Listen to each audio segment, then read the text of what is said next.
Courtside of the virtual hardwood, it's the NLSC Podcast, a weekly show for basketball gamers and hardcore hoopheads. This is episode 543. I am Andrew in our forum, Andrew NLSC on X, and by the time you're listening to this, I will have officially been your humble NLSC webmaster and administrator for 23 years and counting. Joining me as always, my co-host and co-content creator for the past 5 years of that journey, Derek, DP3 in the forum, and DP3G and DP384 on X. Derek, it's been a fun ride. I'm glad to still be here covering basketball games all these years later, and of course co-hosting and creating content with you. Lots to talk about though, so as always, over to you to tip things off. Well, before I get to this episode's agenda, Andrew, 23 years running the site. Number 23 has some special significance. Your favorite player of all time, Michael Jordan, yes, wore number 23. And we also had the number one play in the top 10 plays of the week. And I'll just say that was my tribute to you and my gift to you for your 23 years running the site with that crossover and game winner that I had on NBA Jam Legends on Fire Edition with MJ. So 23 years, what would you say your favorite part of running the site has been? Well, it's always hard to pick just one. The Tim Kitzrow interview always comes to mind. I know I've said it before, but what a huge thing that was to actually talk to somebody who was a big part of my childhood, with being the voice of NBA Jam, of course. Getting to do some of the community events for NBA Live back in the day. We're going to be talking a little bit about community events this week, not to spoil your agenda, obviously. And honestly, making friends all around the world, being part of the modding community, and sharing that creative work with other people, checking out other people's work. It's just been such an enhancement to the way I've enjoyed basketball games. So, yeah, it's hard to pick just one, but those are some of the ones that come immediately to mind. How it's just allowed me these great opportunities to go overseas, obviously, to talk to people within the industry and figures like Tim Kitzrow, to meet people like you and to develop friendships all around the world. Yeah, it's just been such a cool experience in many ways. There's been rough times, of course.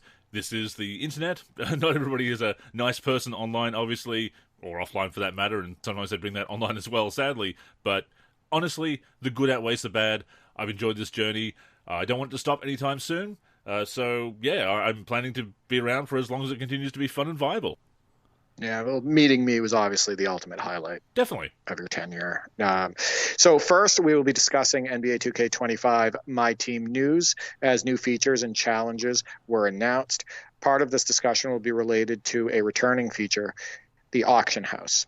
Second, NBA 2K Community Day took place at the Basketball Hall of Fame in Springfield, Massachusetts. And lastly, Andrew and I have been connecting on Parsec and gaming all week. We will break down our sessions on NBA Jam on Fire Edition and NBA 2K10. So let's get to the MyTEAM news. If you have listened to the show over the last 4 years, you will know that I've dabbled in MyTEAM each year. Andrew, not as much, but he has been spending some quality time with his 90s NBA Live 18 Ultimate Team. A feature I always appreciated in NBA 2K MyTEAM was the auction house, which allowed gamers to sell their cards at a buy-it-now price or allow a bidding war. This system often allowed us to create a quality lineup without having to break the bank or buy a bunch of packs, etc. However, even though nobody asked for the auction house to be taken away, it was ripped away in NBA 2K24 and replaced with a 2K-controlled marketplace. And as predicted on the NLSC podcast, with 2K controlling the marketplace, the cards that were normally made available by fellow gamers were now impossible to afford. It was also not uncommon for cards that were not even top tier to cost $50K plus in VC, often far more. This forced people to do what, Andrew? Put more money into the game in order to get more packs, which have terrible odds. So the consumer could attempt to build the lineup they wanted. It made people put money into the game in order to even attain one player, when normally they would have not put that money into the game. So obviously this was not a hit with consumers, with the majority asking for the auction house to come back. So Andrew, the problem here is that, yes, the auction house is being brought back for NBA 2K25.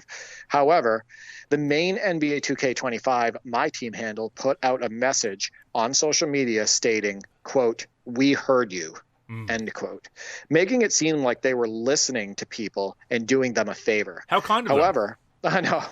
However, in my opinion, the entire reason for removing the auction house in the first place was greed, a tactic in order to get people to spend more. And Andrew, it worked. Yeah. Judging by the large majority of responses to 2K's, quote, "we heard you," end quote, message, gamers are not falling for the BS. Nor should they. We've talked before about the cynicism and skepticism that comes in after you've been playing these games year after year, after you've been following the previous season year after year. You do get to recognize the rhetoric. You get to recognize some of the lies that are being told year to year. And this is something, a phenomenon that people have noticed, that taking features out of the game and then bringing them back and either pretending they're new or saying, "we heard you," because that makes them sound like they're listening to the community, obviously. And I'm not saying that they don't listen to the community, but obviously there are many things that they just do what they please, especially now that they have a monopoly in the space. So it's disingenuous, really. Yeah, I think gamers are kind of fed up with the shady practices. And I think they're more aware of the BS now. I think you would agree. And you can easily see that from the comments under these announcements from NBA 2K. So I'm going to give our listeners a look into that comment section. These are some of the top comments to the "we heard you" tweet. Justo states, "You guys make me sick. You remove core features from the mode 1 year and then put them back and market them as if they are brand new. We aren't stupid. Be better." 183 likes. That's very well said. All City Big Heck states, "Please apologize for ignoring the community from the All-Star break until the end of the cycle." Cepho states, "Nah, we don't care. Stop taking away good features, then bringing them back for the newer games, expecting us to praise you. It should have never been removed in the first place." Nobody was asking for this, Andrew. Nobody was asking for the auction house to be ripped away. Nobody was asking for 2K to take control of the marketplace and jack up prices. And that's the thing. There were some calls for some kind of market as far as being able to buy cars directly. I have seen that suggestion. And this is something that defenders, apologists will often say, is that you asked for this. And no, people may have asked for certain features, but not in the way they're implemented. People may have asked for a way to directly buy cards, but not at the expense of the auction house. Yeah, exactly. I think that anytime you take control away from the consumer in an online mode like this, I think it's just asking for trouble. It's not for good reasons, no. It's not for pro-gamer reasons, exactly. Yeah. So I'll read a few more of these top responses. Cabrillo states, "B, we know you heard us. You just didn't care for 12 months. 1.9K likes, 50K views." Caldy states, "Oldest 2K trick in the book, removing something, then add it back a year later, so it's called a new feature." 590 likes. Shabuti states, "Let's not, quote, wear back, end quote, so fast. 2K still a predatory AF company. A tiger isn't going to change its stripes." Wavy states, "Nobody is playing that garbage-ass mode." And Beatrill states, "Should have never been removed, but that's one step in the right direction," with a thumbs up. So I've said this before. It's incredibly telling when you look at responses to a social media post from these companies. And if the majority of the responses are negative, if the majority of the responses are people saying, either fix your game or, stop taking advantage of gamers and all of that stuff, sure, some of the feedback isn't helpful, right? Some of it's done in a poor way, but at the same time, it's incredibly telling, and that means something when the majority of your responses are negative, right? Because if people were loving the game, the direction of the company, and they felt like the company was being fair to them, the majority of those responses would be positive. And I've pointed to it on so many other shows. You look at the Steam reviews, overwhelmingly positive, very positive for countless games. Look at the Metacritic scores, before NBA 2K18 for the 2K series, they were usually positive.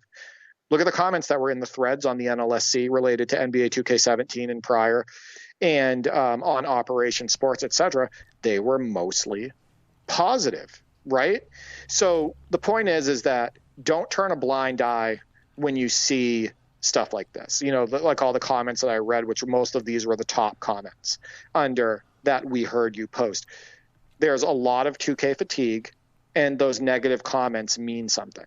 However, you know as well as I do that NBA 2K25, whether it's a great basketball game or not, they are going to get record numbers of sales again. They're going to probably sell, 12, 13, 14 million units or whatever it was, for NBA 2K24, because there's no competition in the space and people want a basketball game to play, right? So the sales figures and that's quote unquote success doesn't really tell the story about how people are feeling about the series. Well, no, the feedback is there in the Steam reviews, in the comments on social media, in forums, etc. And look, I've said it before, that it is good news when desirable changes are made, even if they're correcting course from a decision that we didn't like. It is good to see those changes, to see those things brought back. But this is a situation where the change was made out of greed. It wasn't a case of, well, we were redesigning the game, rewriting the code, some things fell by the wayside because we didn't realize how popular they were, or the telemetry data didn't really give us a clear idea of that, it was more popular than we thought, whatever. This was a move that was made to control the market, to add more greed to that mode, so naturally the responses are going to be more hostile, more cynical in this case. And yes, it is great that the auction house is back, it is the right move, but once again, it shouldn't have been removed in the first place. So it's hard to get too excited about that. It's hard to give 2K too much credit. And when I talked about the backlash to NBA 2K24 in Monday Tip-Off, I said chances are they will back off some of the changes they made in 2K24, like the auction house. I said that I could see them bringing it back. At the time, we predicted it on the show as well, that they'll back off a little bit, then start pushing their luck again in other ways. The greed is not going to go away. They're going to make a gesture like this to make it seem like they're listening to the community and that they are bringing back some goodwill, but then what's the catch, basically? Right, we fully expect your pack odds to suck again. Of course. Just to let you know, there's going to be, once again, YouTube videos going up where, content creators are opening pack after pack after pack after pack, looking to get some good players, and they'll spend hundreds, sometimes thousands of dollars. Those videos are going to get highlighted. People are going to be like, I can't believe 2K does this and all of this stuff, and these odds suck, and they're taking advantage of you and all of that stuff. But again, I'll state, and you know this as well as I do, Andrew, they're still going to get their sales. People are still going to buy the game. There's no other 5-on-5 basketball game being released that, has the updated NBA teams and players, the online modes, all of that stuff, the classic teams. Also, they are going to get their sales. Exactly. Whether the game is great, whether they're predatory, whether they're unfair to the gamer, et cetera. And I think that's where it kind of gets frustrating for me. But at the same time, here's the deal. If NBA 2K25 is fun on the sticks, if they really did make positive changes to the gameplay, I will spend time in my team, no money spent, and I will try to create a team, and I'll upload those highlights to NLSC YouTube and all of that stuff and share the footage and, try to create a positive vibe around that mode and in that game if it's fun and I can, have fun with no extra money spent. However, if the gameplay has not improved and that mode feels so predatory that I feel like I can't create a good lineup without having to put money into the game, etc., then you're not going to see content from that mode go up on the NLSC YouTube or anywhere else. Oh, for sure. And I will definitely check out the mode if that gameplay delights me, obviously. If I'm enjoying my time in the virtual hardwood, goes without saying. And the big thing, as we've said before about my team, is, like my career, and unlike my NBA eras, for example, you can't adjust the sliders. You are stuck with the tuning that is provided for you. So if there is an issue that you can get past with slider tweaks in traditional gameplay, then that is an option that you have. You don't have that option in my team, so it's a turn-off there. But I will check it out if I enjoy the gameplay. I have gotten into my team before, 2K20, 2K21, even a bit of 2K22 as well until I got sick of that gameplay. And, of course, I have enjoyed Ultimate Team. I do appreciate those modes. I don't appreciate the predatory nature of the microtransactions in those modes, but the general concept of playing with a fantasy team I've come to really like. it's funny because that's not usually been my approach in franchise modes and so forth, but as far as being its own mode, I do like the concept, so I will check it out. But yeah, certainly this news, while it's welcome that the auction house is returning, let's not give them too much credit here. Yeah, also, just keep in mind, if the classic players, if they don't spend the time to attempt to make them accurate. Yeah. If they don't, work on their signature shots, their tendencies, their attributes, badges, etc., and there's a bunch of copy and paste there and underdone players, then you can't really fix that in MyTEAM. I mean, you can give players boosts and stuff like that, but it's going to be very hard for you to make them play like their real life counterpart. Wrong right? animations, yeah. Can't do anything about that. Right, exactly. And you're not going to be able to change their shooting animations and their animation packages, etc. So, that's part of the downfall with MyTEAM is the fact that they really don't prioritize making those players accurate, right? And so that affects that entire mode and your experience in that mode. So we will see what happens there. So Andrew, I know that you have the MyTEAM update in front of you. So what else was announced to that mode? Well, one of the other big things was the addition of Triple Threat Park. It's the new setting for Triple Threat Online and Triple Threat Online Co-op. It's bringing back Rivet City in a remaster of the classic Park Court that was in NBA 2K16. There's 9 courts there. 4 2-player 3v3 courts, 5 6-player 3v3 courts. 2 of the courts are designated as no squad. It also has the ability to customize your player panel, displaying rankings, your first choice of player card, and so on. There's a showcase spot where you can showcase opening packs, which I guess is promoting pack openings, really, because if you get a great pull, it shows up on the big screen. Oh, look what such and such a username pulled, right? It's more ways of promoting pack openings and potentially spending money, because look at that cool card that somebody just got. So while that's probably a cool aesthetic, there's an underlying predatory aspect to that, which immediately jumped out to me. But that is one of the new online modes. Clutch Time and Triple Threat Offline, meanwhile, are now part of this Breakout City, a board-based single-player mode. You select the starting difficulty, gamers begin in the middle of the Breakout City board, choose a direction to move in. The idea is to play through challenges, get to the edge of the board, earn rewards, etc. And there's also a showdown mode, new head-to-head competitive mode, and a King of the Court weekly event, etc. So kind of remixing some of the ideas they've had in recent years, consolidating some of the modes into this new single-player mode, and also mentions that challenges and agendas have been combined into a new challenges menu, again streamlining that part of the mode.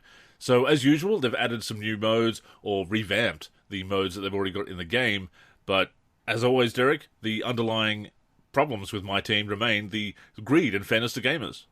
You know what would make me spend a lot of time in that mode is if they made it multiplayer, as in like local multiplayer, as in if my brother could jump on the sticks with me and do domination. Exactly. Right. Yeah. Like we could, if we could play on the same team.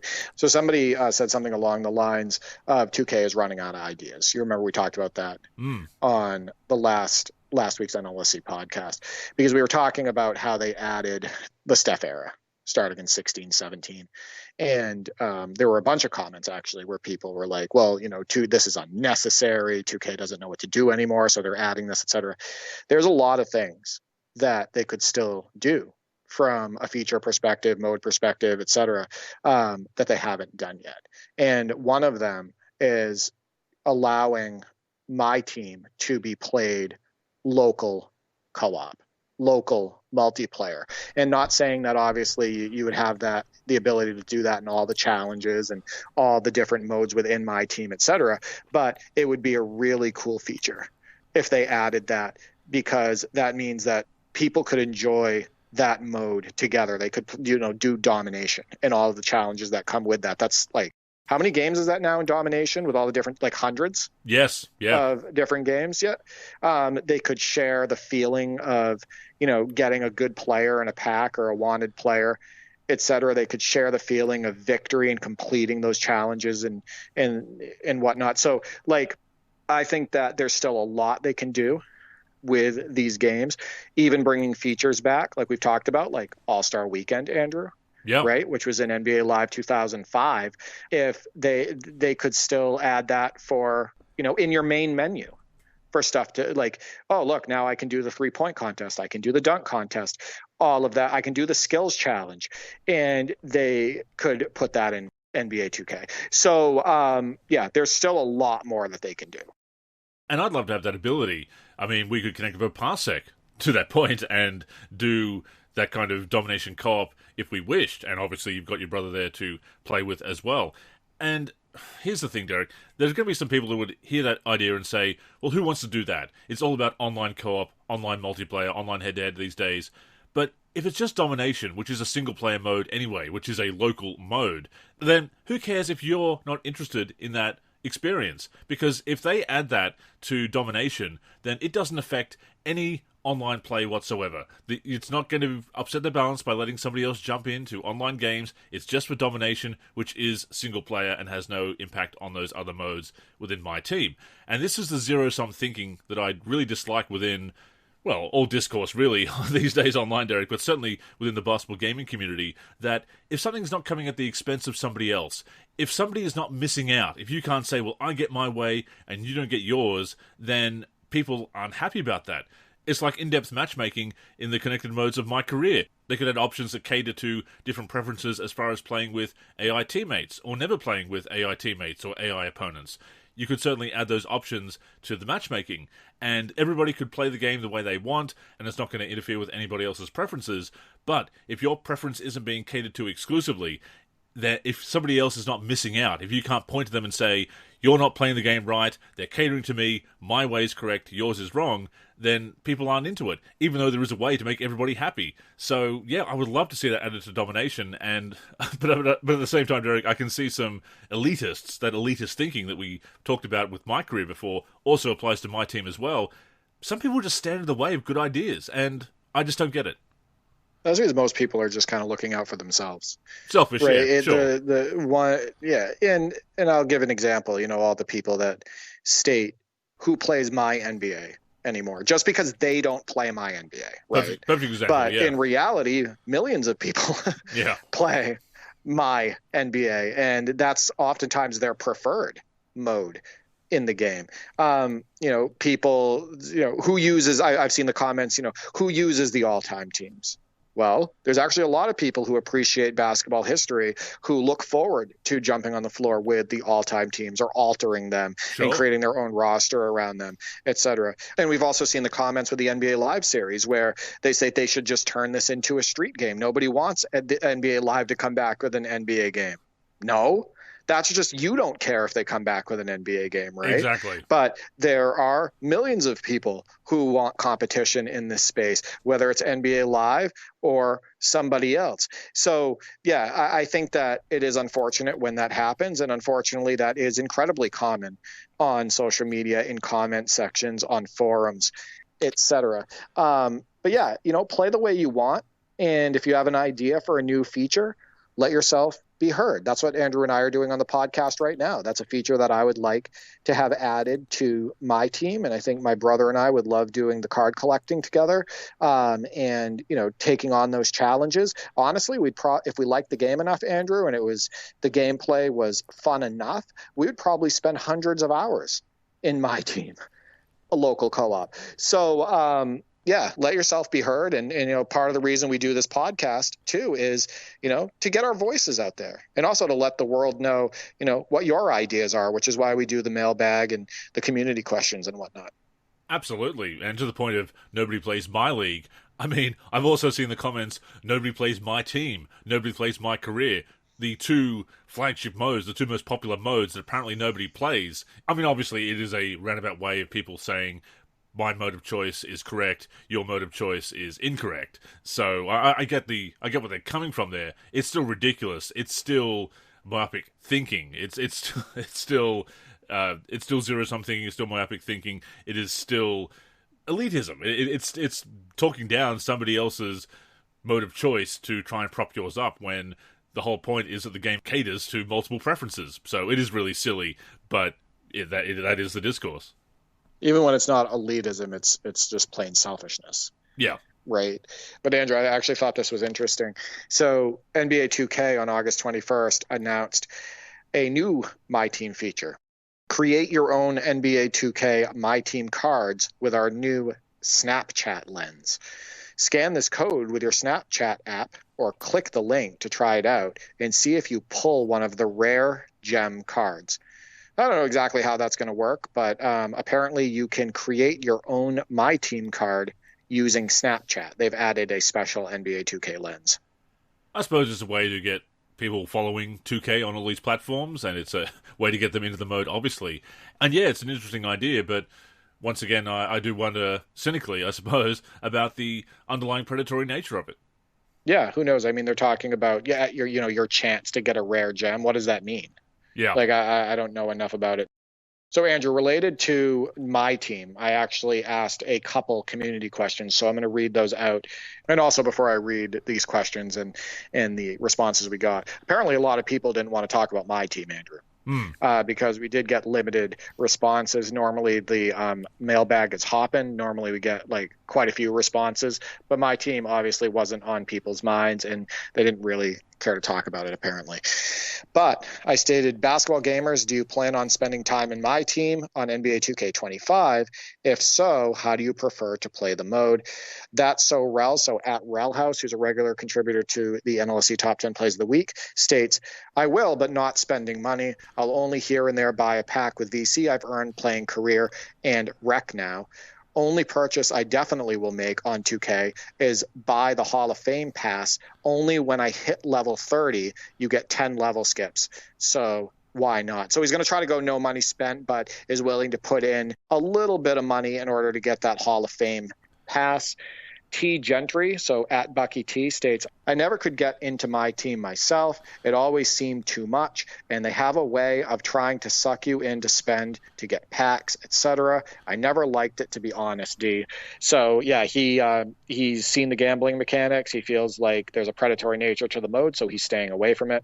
Rock Moses does the Bugs Bunny gif and states no. So he will not be jumping into 2K25 MyTEAM. Old Head states, I've tried and it's just too arcade for me. If it's more sim, then I'll play. And how you can bring a single MyTEAM player to basically play like Park. That will hopefully be all I need in making only one My player this year. So he's trying to stick with one My player, not spend extra money to create a second or third, etc., which much of the gaming population does. And he touches on a point that we don't talk about much with MyTEAM, as he states, it's too arcade for me. I think I see where he's coming from. If you're trying to jump into the online games against other people where they have like a 99 overall Shaq who can shoot threes from almost half court, right? Exactly. These players the broken cards, the unrealistic cards, the cards that I don't even think should exist in the mode, because I think it's like disrespecting history. Defeats the purpose. Right? Like the whole idea of it defeats the purpose of collecting certain players is to build that team with their strengths and obviously their weaknesses as well as something you have to offset. But the whole point of collecting specific players is to have their abilities, and those players obviously, if you just want OP cards, you might as well not even have a face on them. Right, exactly. If Shaq can go out there and shoot threes and break ankles, and break ankles and all that stuff, why do I need Steph Curry? Yeah. Right. So, I agree. I think it's silly. And I also, like I stated, I think it's disrespectful to the history of the game. But they're powerful online cards, so people will spend money on them. And it comes back to that. What's the 2K song? Win, win, win, no matter what. Yeah. That's the mindset. And lastly, Andrew, moving over to the Discord, Wizcard Rush states, I plan on playing MyTEAM, no money spent, focusing on the single player content like domination. He's like me, Andrew. Wizcard Rush and I play games similar to each other. I'll do some of the challenges if they interest me and or have good enough rewards to make it worth my time. Sounds like he has a plan and he's going to execute it. So yeah, those are the responses to that community question. Andrew, what about you? Do you plan on spending time in MyTEAM on NBA 2K25, and how do you prefer to play those modes? Yeah, I'll definitely give it a shot, and I prefer the single-player modes. Obviously, the only time I've really jumped into online play is when I've tried co-op with Kenny, or there's been an agenda item that says jump into this mode and play one triple threat online or whatever, and I've just giving it a go just to get the XP, basically. And that is something that I don't like about the agendas, trying to push you towards modes you don't play. I understand the reason for it. If nothing else, it gets people to check out different modes within my team. But I do think that the agendas should tailor themselves to how you play. Or similar to NBA 2K Playgrounds 2, replace a challenge with an alternative that suits the mode that you play. That would be a great idea for my team. Just want to throw it out there. But as I said, if I enjoy the gameplay, I will check it out. I will probably play modes like Domination. I do like Triple Threat Offline, which is now part of Breakout City, so I'll give Breakout City a try if I enjoy the gameplay once again. So, yeah, I will certainly give it a go. Same here. Yeah, I'll definitely jump into it and give it a try. So I asked the second community question, Andrew, and I only got one response. And again, not a lot of people wanted to talk about my team. I stated, as expected, the removal of the MyTEAM auction house for NBA 2K24 was not received well by gamers. Now, 2K states, we heard you and are bringing it back for NBA 2K25. Most gamers never asked for it to be removed. The comment section tells the story. What are your thoughts? So I laid out some of those comments that I read off earlier in the show, and Miguel responded, typical 2K. Last year, one of the little things people were talking about was the celebrities/players watching in-game, despite the fact that this was something 2K introduced back in 2K13 and removed it quietly after. So what he's stating is that they acted like that was a new feature, but they already had it in a prior game, right? So, like I said, a lot of people are privy to the BS at this point and are kind of sick of being taken advantage of. So Andrew, before we move on to discussing Community Day, do you have any final thoughts on the "we heard you" message and removing it for a year and bringing back the auction house for 2K25? I mean, it's not surprising. It's a way of suggesting that they're listening to the community, is trying to foster some goodwill in a mode that is traditionally very greedy, obviously. I do like the sound of some of the changes they've made to my team. They've talked about streamlining the main menu, having less back and forth. Again, good in theory. We'll see how it works. We'll see how it actually pans out when we get our hands on the game.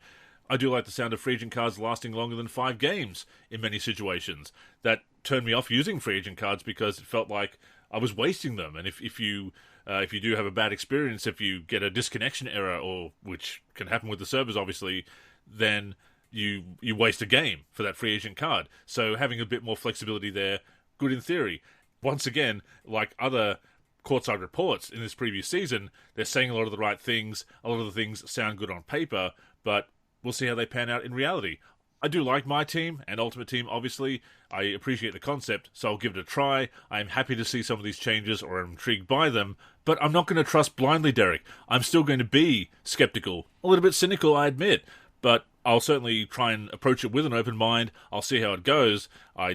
Again, like the sound of some of these changes, but we'll see. Yeah, fingers crossed the gameplay's good. Yeah, that's what it comes down to. That's really what we're hoping for. Before we go on, a reminder that the NLSC podcast comes out every week on the NLSC, NBA-live.com, as well as our YouTube channel. We're also on Spotify, Apple Podcasts, and other podcast apps. If you're listening on any of those apps, we'd greatly appreciate a review. To keep up with the show and everything we're doing with basketball gaming in general, connect with us on social media. On Twitter and Facebook, we are the NLSC. We also have an Instagram, NLSC Basketball, and on YouTube, we're youtube.com/NBA Live Series Center. Once again, visit us at NBA-live.com, where in addition to the podcast, you'll also find all of our original content, as well as our forum and modding community.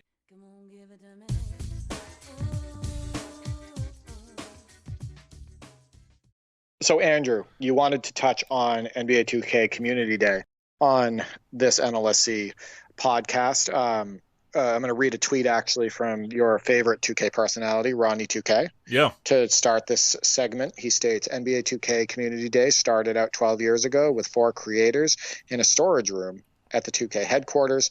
For NBA 2K25, we went to the most important building in basketball and hosted 100-plus content creators from all around the world at the Naismith Basketball Hall of Fame in Springfield, Massachusetts, rewarding these players who are putting their blood, sweat, and tears into their content so they can provide their communities the most informed and entertaining content about our game. And he posts a picture from Community Day, and they're on the Basketball Hall of Fame floor, which I've actually shot baskets on, and it was fun as hell, Andrew. I love that court. It was really fun to shoot around on it. I've actually only been to the Basketball Hall of Fame once, but I plan on going again soon. But yeah, all the creators are in that picture. And I have some other reactions from Community Day to read in a moment. But yeah, you wanted to talk about this on the show.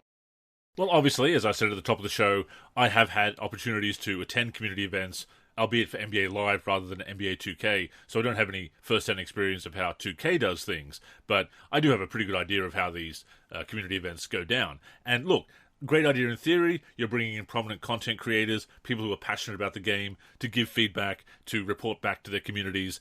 There is goodwill in that. There is value on both sides for that. But having attended those community events, I am in two minds about them. It is a great opportunity, obviously, and I can attest to developers being very open about wanting honest feedback at the events that I attended.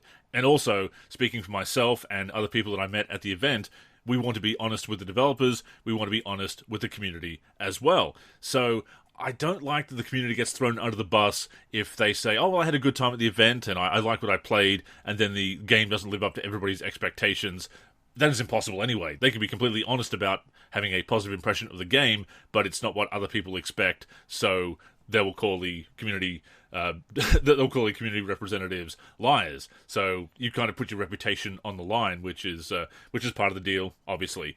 But any information coming out of the community event, it is still worth taking with a grain of salt. Yes, these are content creators who play the game for a living, in some cases, in many cases these days, and they know the games, they are passionate about them. But community events, Derek, are a very curated experience. You mentioned they're taken to the Hall of Fame. Very cool, obviously. And I was taken to the draft. The NBA Live 08 community event was in New York. They took us to the draft at Madison Square Garden. That was really cool. But of course, these positive experiences also are meant to make you feel good about the game, right? And you get some swag, you get some goodies, and you get a free game, or you get some kind of benefits. And it's not buying reviews, it's not buying positive opinions, but it certainly influences your opinion. You're having a good time, you're meeting your fellow gamers, you're getting a hands-on look at the game before anybody else in the world does, so it does influence your opinion a bit. You have to be very aware of that. So I'm not going to say that people are being bought here. I'm not going to say that people are lying. I don't want that kind of cynicism towards content creators and our fellow gamers. You know, I'll always stand up for our fellow gamers, Derek, before a billion-dollar corporation. But that being said, like any hands-on preview, do take it with a grain of salt. And it does come down to personal opinion at the end of the day. Just like, Derek, our opinions are our own at the end of the day. We didn't enjoy 2K24 where a lot of people did, and I'm not going to tell them that they're wrong. I'm going to stand by my take on the game, as I know you will as well. But I guess my point is, there is a lot going on at these community events that is trying to promote the game from 2K's point of view, just as it was with EA's point of view back in the day. They are trying to make this a great experience for content creators, which only makes sense. You want it to be a fun event, but that can also influence opinions as well. Not going to say they're all lying about it, not going to say that they're wrong, but do take impressions with a grain of salt. And remember that at the end of the day, each of us, our impressions, what we want out of a game, our opinions of a game, is what matters to each of us individually. So here's the way I feel about this.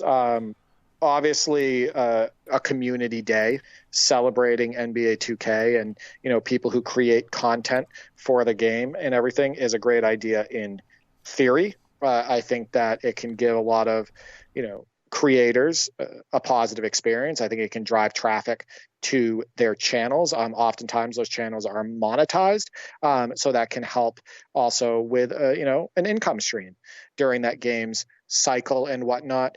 I just hope, you know, that, you know, there's rumblings out there about, you know, kind of, you know, 2K buying the influence and kind of examples of creators who have been snubbed just because they had a critique of the game or they weren't, you know, super positive about the series throughout the years and everything. I hope that the system for selecting people for this event where they bring people to the Basketball Hall of Fame, where the content creators are showered with gifts, like a PS5 box, with their picture as the cover athlete, giving them their own like NBA 2K25 MyTEAM card with their picture on it. At one point, I think it was last year or the year before, they met Adam Silver at the community day. Giving people their own jersey. I want to say I saw an NBA 2K25 Community Day hoodie, right? So they're getting apparel and all of that stuff. I just hope that the selection for Community Day is fair and balanced. And if it's not, then, it is kind of, buying the influence. And I think if it was handled properly, the Community Day, it could be these people could be a great resource. But Andrew, there was an article about feedback from the people who were at Community Day. So these were the 2K25 impressions from NBA 2K Community Day. And here are the key impressions. The gameplay is super smooth in NBA 2K25. It feels so intuitive. Dunking with Jaylen Brown feels especially good in 2K. This is the greatest 2K I've ever played. 6'3" guard builds are going to be so tough, TUFF. I just made the most souped 6'4" build of all time. The My Court, the graphics, the builder, my team, play now in WNBA are fire. I'm not going to lie, all sizes and positions are about to be tough as F. 25 about to be the move this year. Visually, this is the best 2K I have ever played. The AI is really good this year. So what did you notice about that feedback, Andrew? Well, it's all positive, isn't it? Exactly. I knew you were thinking that. So, I think the thing is that one of the problems with Community Day, one of the problems with all of these top creators and whatnot, going to this and whatnot, I think that a lot of the critiques that should be taking place, it doesn't happen, right? And then these creators go on to make YouTube videos or, post on social media in general, and they don't talk about the issues, right? Or if they do, they very lightly touch on them. Well, this could be improved, but look how great this effing game is, right? Yeah. So, well, you don't get invited back sometimes. If you right. Do that. So, right. And I think that's part of the problem here is I didn't see any critiques. I didn't see anything that says, this could be improved, all of that stuff. All it is just pumping up this game. So if you were part of 2K Community Day and you listen to this podcast, all I ask is that you touch on the game in its entirety, right? You talk about the big picture. You talk about what's good about the game, what could be what needs to be improved. You don't dodge issues, etc. Be fair, be balanced, and give the community a true look into the game. And that's just how I feel about it. Well, that's the thing, is that if you're there at the community event, you are representing your audience. You are representing the basketball gaming community, the NBA 2K community. So you should ultimately be for the gamers. That's the approach that we took. I know that I took, and others who have attended the NBA live events back in the day, that was what we wanted to do. We wanted to be honest with our feedback. And the developers that we were talking to, the actual people working on the game, whether the suits felt differently, I'm sure they did, but the developers were asking us for honest feedback. And in fact, I've said it before that when I was at the NBA Live 09 community event, Beluba, Mike Wong, was working for EA briefly at that time, worked on 09 and 10. And when I met him, one of the things that impressed me was the first thing he said to me was, "What do you not like about the game?" He wanted to hear those negative impressions first. I haven't talked to Beluba in years, probably since that event, or maybe on social media many years back now. And I don't know if he still does that, but it wouldn't surprise me if he does. I know he's very passionate about the game. Whether they get everything right or not, I do know that Beluba does care about NBA 2K and gameplay as the gameplay director. So that did impress me back in the day. But when you do go to these events, you are putting your reputation on the line. I suppose there's always that feeling of having to walk the line of, I don't want to get myself blacklisted, but at the same time I want to be honest with both the developers and the community. So I do sympathize with my fellow gamers and as somebody who has attended community events, I do understand the game, the dance, if you will. But yeah, like you said, Derek, be honest, because you do represent the community.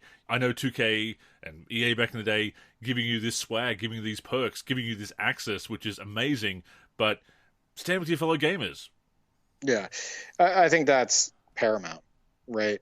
Sticking together and, calling out these issues and speaking on the positives and negatives when it comes to these games. And that's how the games get better, right?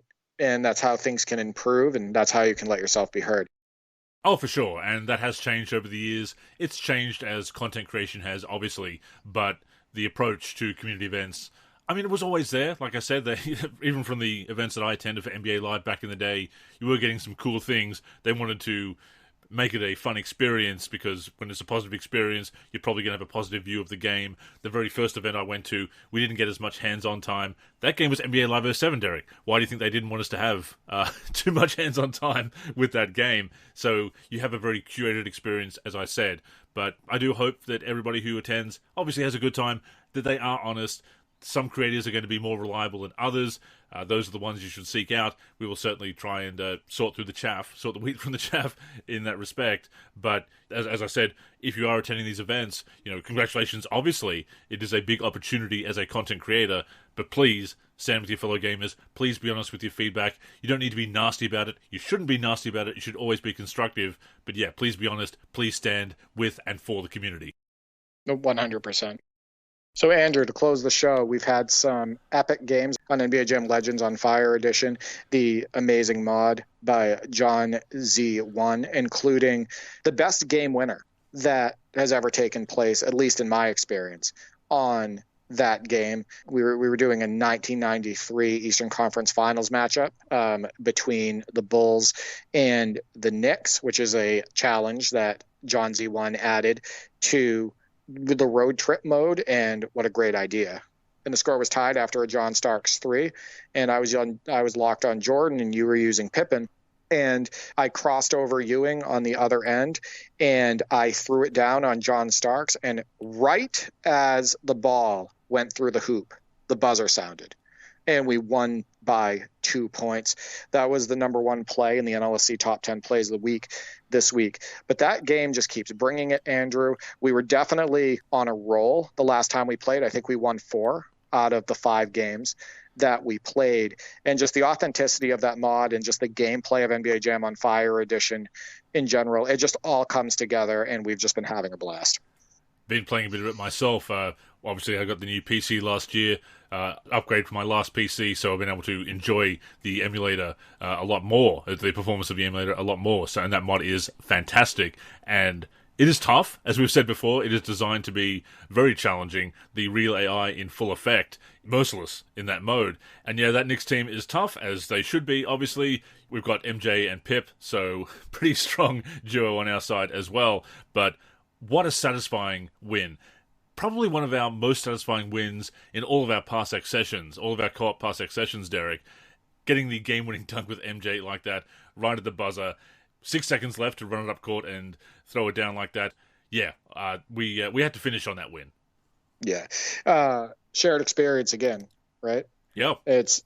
Nothing beats it. And that's why local co-op and local head-to-head and stuff is so popular in my house, and that's why Parsec, has brought that experience to you and I. And, we live on opposite sides of the world. I'll never get over how cool it is that we can connect and play these games as if we were sitting on the couch next to each other when we live on different sides of the world. Parsec is so amazing. And, the fact that I can record that footage and share those highlights and everything, really technology is pretty awesome. And we're very fortunate to be able to do this.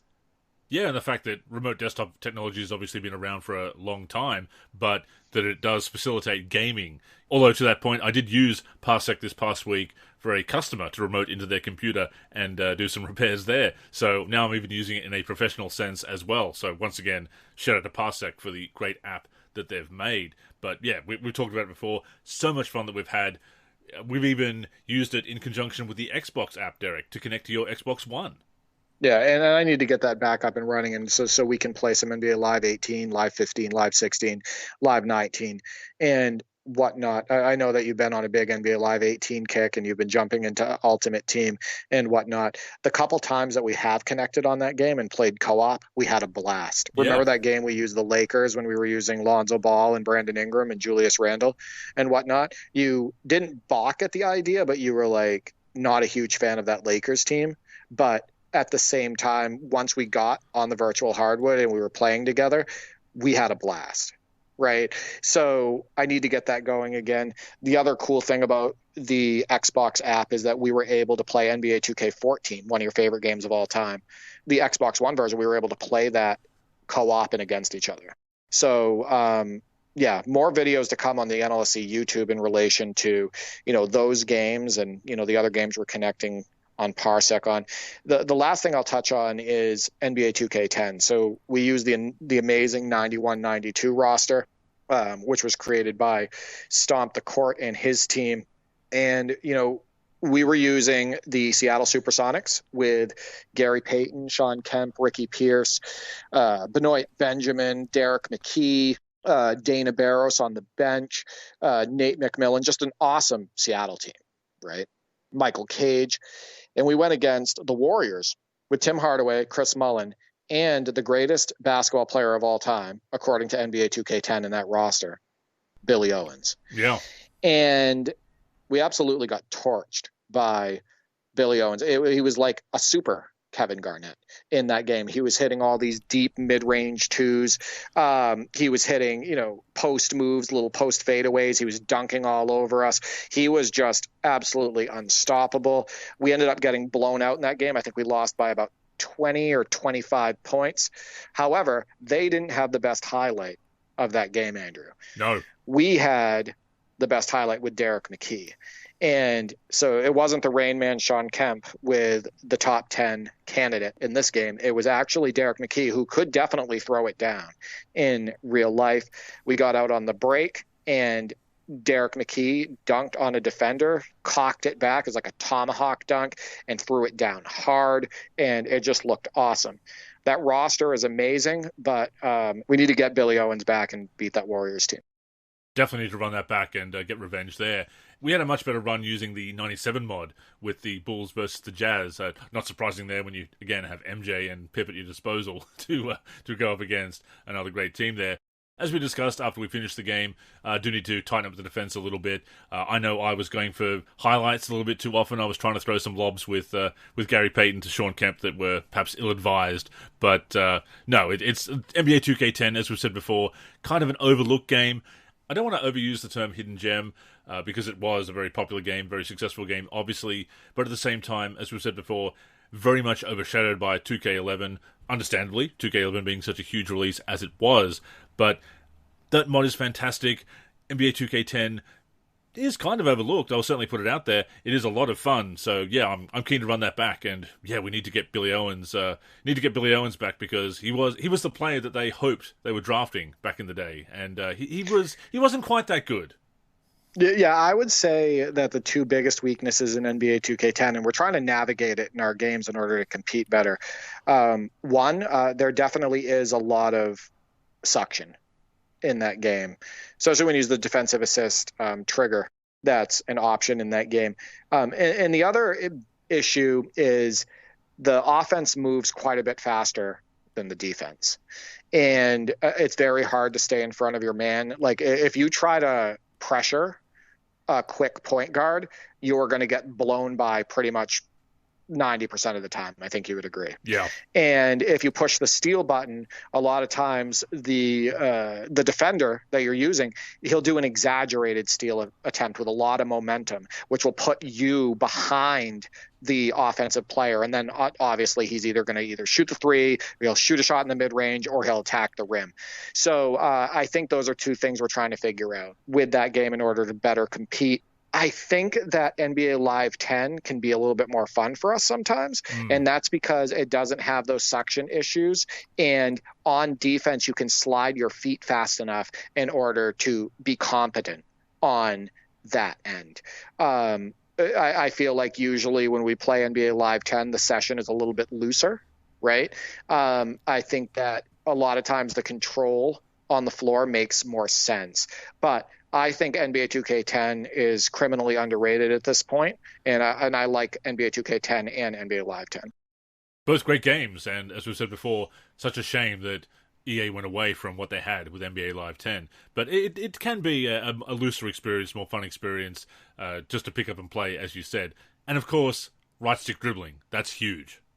Yeah, the right stick dribbling changes everything, because on NBA 2K10, you are stuck with the spin move button or the crossover, right? And that's basically when you push one of those buttons, the game sends you into that motion, and that's what you get.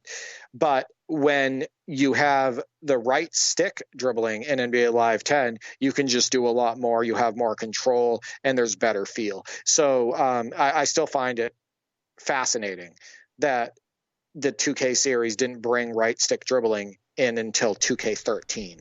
That's wild to me, because that's 10 years after NBA Live implemented it for the first time in NBA Live 2003. And obviously it was a big hit with gamers. I think you mentioned on a past podcast that you thought that maybe 2K was too proud to implement it earlier. Yeah. Maybe they were still trying to do their own thing and improve on that and make that the big thing. But eventually they caved, right? Brought it in NBA 2K13, and the rest is history. And I understand wanting to do things differently from NBA Live, not only when it was struggling, obviously, but you still want to do your own thing, and you've got your own thing going there and want to build an isomotion. This is what we have. This is our thing, etc. But if that was the motivation to be the anti-EA, to be anti-NBA Live, to the point of not even adopting a really good idea, a revolutionary idea that really improved dribbling, and the fact that we still have right stick dribbling in the game today shows what a great idea it was all those years ago, over 20 years ago, over 20 years of right stick dribbling now and other right stick moves.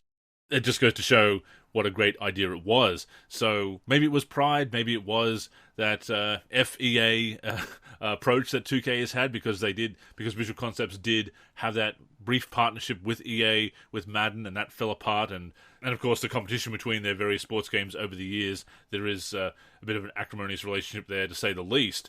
But yeah, that was very puzzling and definitely the wrong decision if it was out of spite. Yeah, totally agree.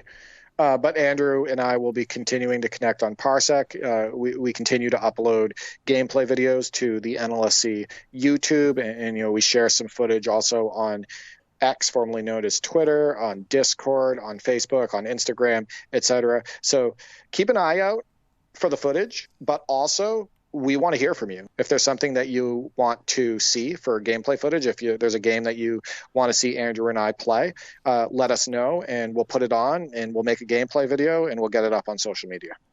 Definitely. And once again, Derek, 23 years in, still finding new ways to create content and enjoy basketball gaming, and that's what it's all about. And here's to another 23 years, no matter what. And, I've really enjoyed working with you over the last 4 or 5 years, and I feel very lucky to be part of the NLSC team, and be able to create content for the NLSC YouTube, and proud to share our voices on the NLSC podcast, and get that community interaction. And the NLSC really does feel like an awesome gaming community, and hopefully we can work together for years to come. Absolutely, the fun will continue.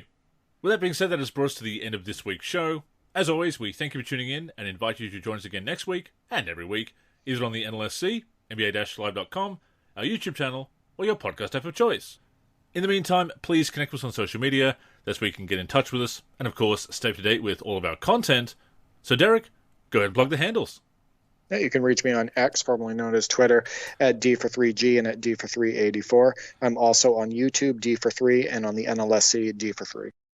As for me, I'm Andrew in the forum and Andrew NLSC on X. The NLSC is on X and Facebook at the NLSC.